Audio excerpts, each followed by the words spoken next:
Sastra channel நேயர்களுக்கு நமஸ்காரம். அனுதினம் ஆனந்தம் நிகழ்ச்சியில் உங்கள் அனைவரையும் சந்திப்பதில் மிக்க மகிழ்ச்சி.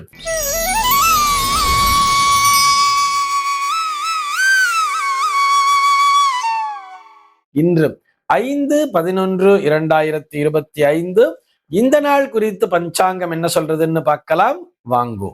இன்றைய தினம் விஸ்வாவசு வருடம் ஐப்பசி மாதம் 19ஆம் தேதி புதன்கிழமை. திதி பார்த்தோம்னா பௌர்ணமி திதி இரவு 6:49 வரைக்கும் இருக்கு. அதனை தொடர்ந்து தேய்பிரை பிரதமை திதியானது வந்து விடுகிறது. நட்சத்திரம் பார்த்தோம்னா இன்றைக்கு அஸ்வினி நட்சத்திரம் காலை 9:38 வரைக்கும் இருக்கு. அதனை தொடர்ந்து பரணி நட்சத்திரம் என்பதும் வந்து விடுகிறது. காலை 9:38 வரை, அதாவது அஸ்வினி நட்சத்திரம் இருக்கின்ற வரை இந்த நாளானது ஒரு மரண யோகம் கூடிய நாளாக இருக்கிறது. அதனை தொடர்ந்து சித்த யோகம் என்பதும் வந்து விடுகிறது.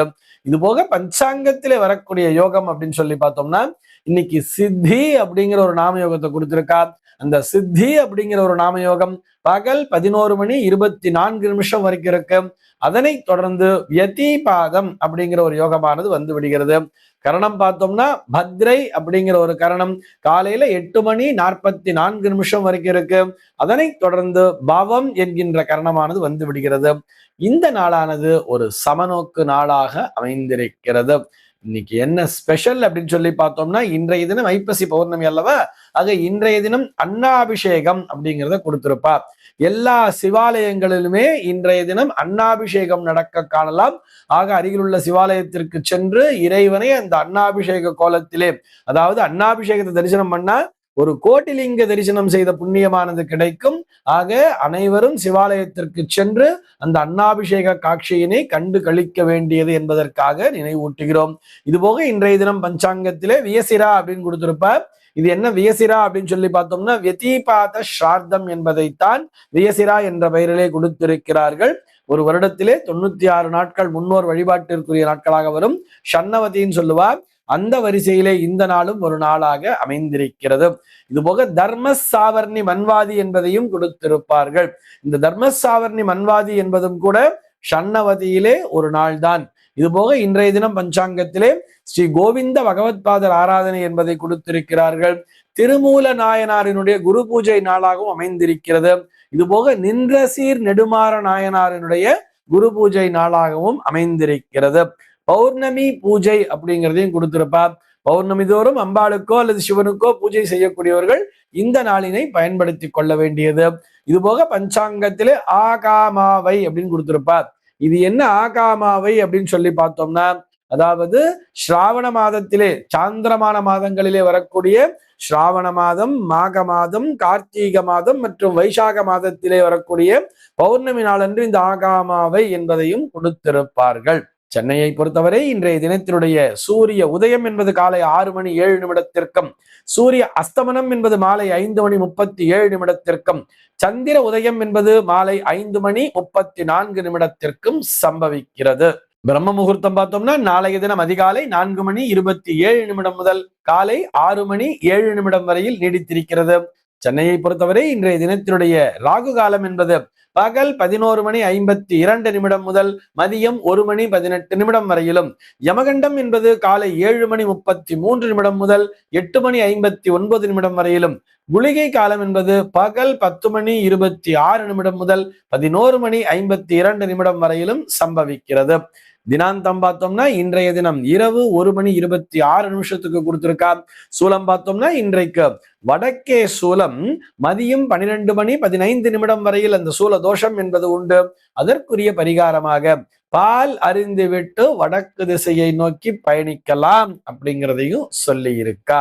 இன்றைய தினத்தினுடைய ஆன்மீக தகவலாக நம்ம என்ன பார்க்க போறோம் சொல்லி பார்த்தோம்னா, இன்றைய தினம் அன்னாபிஷேகம் அப்படிங்கிறத பார்த்தோம் இல்லையா.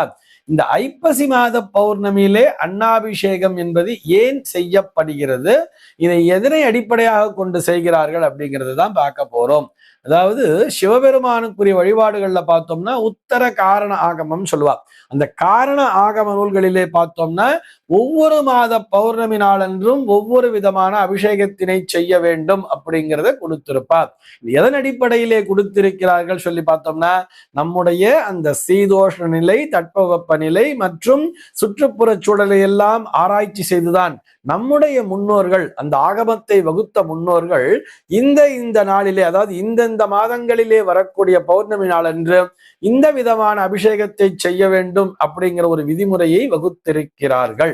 முதல்ல நம்ம இங்க ஒரு அடிப்படை உண்மையையும் புரிந்து கொள்ள வேண்டும். அதாவது இந்த பௌர்ணமி அப்படிங்கிறது முழுக்க முழுக்க சந்திரன் சம்பந்தப்பட்டது. சந்திரன் முழு நிலவாக காட்சி அளிக்கக்கூடிய நாளைத்தான் பௌர்ணமி அப்படின்னு சொல்றோம். அந்தந்த மாதங்களினுடைய பெயர்களிலேயே பார்த்தோம்னா சந்திரனானவர் எந்த நட்சத்திர காலிலே சஞ்சரித்து கொண்டிருப்பாரோ, எந்த நட்சத்திரத்தை ஒட்டி அவர் முழு நிலவாக அவர் சஞ்சரிப்பாரோ அந்த நட்சத்திரத்தினுடைய பெயரையே தான் இவர்கள் அந்த மாதத்திற்கே வைத்திருப்பார்கள். உதாரணத்திற்கு பார்த்தோம்னா சித்திரை மாதம், அந்த சித்திரை நட்சத்திரத்தை ஒட்டித்தான் பௌர்ணமி என்பது வரும். அதனால்தான் அந்த மாதத்திற்கே சித்திரை என்று பெயர். இப்படித்தான் ஒவ்வொரு மாதத்திற்குமே பெயரை வைத்திருப்பார்கள். வைசாக நட்சத்திரம், அதாவது விசாக நட்சத்திரத்தை ஒட்டி பௌர்ணமி வருகின்ற மாதத்தை தான் வைசாக மாதம் அல்லது வைகாசி மாதம் என்ற பெயர்களை அழைப்பார்கள். இப்படி பார்த்தோம்னா ஆஸ்வியுஜ மாதம் அப்படிங்கிறது அஸ்வினி நட்சத்திரத்தை ஒட்டி வரும். கார்த்திகை மாதத்துல பார்த்தோம்னா கார்த்திகை நட்சத்திரத்தை ஒட்டி வரும். இது போல இந்த ஆஸ்வீஜம் என்பதுதான் ஐப்பசியாக மாறி இருக்கிறது என்பதையும் புரிந்து கொள்ளலாம். இன்றைய தினம் கூட பார்த்தோம்னா காலையில அஸ்வினி நட்சத்திரங்கிறது இருக்கு இல்லையா, இன்னைக்கே பௌர்ணமியும் சேர்ந்து இருக்கிறதுனாலதான் இன்றைய தினத்திலே அந்த அன்னாபிஷேகம் அப்படிங்கிறது நடத்தப்படுகிறது. அந்த ஆகம விதிகளிலே எப்படி சொல்லியிருக்காங்கன்னு சொல்லி பார்த்தோம்னா சித்திரை மாத பௌர்ணமி நாளன்று தவன அபிஷேகம் பண்ணணும். அதாவது தவனம்னு சொன்னா இந்த மரிக்கொழுந்து மாதிரிலாம் இருக்கு இல்லையா, இந்த மரிக்கொழுந்து மாத்திரமல்ல பலவிதமான புஷ்பங்களை கொண்டும் இறைவனுக்கு புஷ்பாபிஷேகத்தினை நடத்த வேண்டும்னு சித்திரை மாத பௌர்ணமி நாளுக்கு சொல்லியிருக்கா. வைகாசி மாத பௌர்ணமி நாளிலே சந்தனாபிஷேகத்தை நடத்த வேண்டும். பரமேஸ்வரன் வந்து அபிஷேக பிரியர். ஒவ்வொரு மாதம் ஒவ்வொரு விதமான அபிஷேகம்ங்கிறது சிறப்பம்சம் பெறுகிறது அப்படிங்கிறதுக்காக சொல்லியிருக்கா. வைகாசி மாத பௌர்ணமியிலே சந்தன அபிஷேகத்தை செய்ய வேண்டும். ஆனி மாத பௌர்ணமியில பார்த்தோம்னா பலாபிஷேகம் சொல்ற. பலாபிஷேகம் சொன்னா பழம்னு சொன்னா பழங்கள், பலவிதமான பழங்களை கொண்டு அபிஷேகம் செய்ய வேண்டும் ஆனி மாத பௌர்ணமி நாளிலே. அதே மாதிரி ஆடி மாத பௌர்ணமியில பார்த்தோம்னா திரட்டிப்பாலை கொண்டு அபிஷேகம் பண்ணணுமா. திரட்டிப்பால்னு சொல்றோம் இல்லையா, அந்த திரட்டிப்பாலை கொண்டுதான் ஆடி மாத பௌர்ணமி நாள் என்று அபிஷேகம் செய்ய வேண்டும்ங்கிறார். ஆவணி மாத பௌர்ணமியில பார்த்தோம்னா சர்க்கரை என்று சொல்லப்படக்கூடிய சர்க்கராபிஷேகம். சர்க்கராபிஷேகம்னா நம்ம நினைக்கிற மாதிரி இது வெள்ளை சர்க்கரை கிடையாது, நாட்டு சர்க்கரைன்னு சொல்றோம் இல்லையா, வெள்ளத்தினுடைய தூள் அப்படிங்கிறது இருக்கு இல்லையா, அதனை கொண்டுதான் ஆவணி மாதத்திலே அபிஷேகம் பண்ணணும்னு சொல்றார். அதே மாதிரி பார்த்தோம்னா புரட்டாசி மாத பௌர்ணமி நாள் அன்று அதிரசத்தை கொண்டு அபிஷேகம் செய்ய வேண்டும். ஐப்பசி மாத பௌர்ணமியிலே இந்த அன்னாபிஷேகம் எப்படி காய்கறிகளுடன் சேர்த்துத்தான் பண்ணணும். நம்ம அன்னாபிஷேகம் சொல்லிட்டு நம்ம எல்லாம் நிறைய பேர் என்ன சொல்லிட்டு இருப்பான்னா, இவர்கள் அன்னாபிஷேகம் சொல்லிட்டு வெறும் அன்னத்தை மட்டும் அபிஷேகம் பண்ணாம காய்கறிகள்லாம் வச்சு பண்ணியிருக்கா, காய்கறிகளை அலங்காரத்துக்கு பயன்படுத்துறாங்கிற மாதிரி தப்பா சொல்றோம். ஆனால் ஆகம விதிகளிலேயே அந்த காரண ஆகம நூலிலேயே எப்படி சொல்லியிருக்காங்கன்னு சொல்லி பார்த்தோம்னா ஐப்பசி மாத பௌர்ணமி என்று அன்னத்தினை கொண்டு அபிஷேகம் செய்ய வேண்டும். அதுவும் எப்படி காய்கறிகளுடன் சேர்த்துத்தான் பண்ணணும்னு சொல்லியிருக்கா. அதே மாதிரி கார்த்திகை மாதத்திலே பார்த்தோம்னா தீபாபிஷேகம் பண்ணணுமா. இது எப்படி சார் தீபத்தை போய் அபிஷேகம் பண்ண முடியுமான்னு சொன்னா அந்த தீப ஒளியிலே இறைவனை தரிசிக்க வேண்டும் சொல்றார். அந்த தீப ஒளி மழையிலே அந்த இறைவனானவர் நினைந்திருக்க வேண்டும்னா என்ன, நிறைந்திருக்க வேண்டும்னு அர்த்தம். வெறும் தீபங்களா சுத்தி ஏத்தி வச்சு அந்த தீபத்திலே நாம் இறைவனை தரிசிக்க வேண்டும். எப்படி கார்த்திகை மாத பௌர்ணமியிலே. அதே மாதிரி மார்கழி மாத பௌர்ணமியிலே பார்த்தோம்னா நெய் அபிஷேகத்தை செய்ய வேண்டும் சொல்லியிருக்கா. ஆகம நூல்களிலேயே இருக்கிறது எப்படி மார்கழி மாத பௌர்ணமி நாளிலே நெய் அபிஷேகம் செய்ய வேண்டும் என்று. இதனாலதான் நம்ம வந்து மார்கழி மாசத்துல சபரிமலைக்கு போறவாள்லாம் அங்க ஐயப்பனுக்கு நெய் அபிஷேகத்தை பண்ணிட்டு இருக்கோங்கிறதையும் புரிஞ்சுக்கணும்.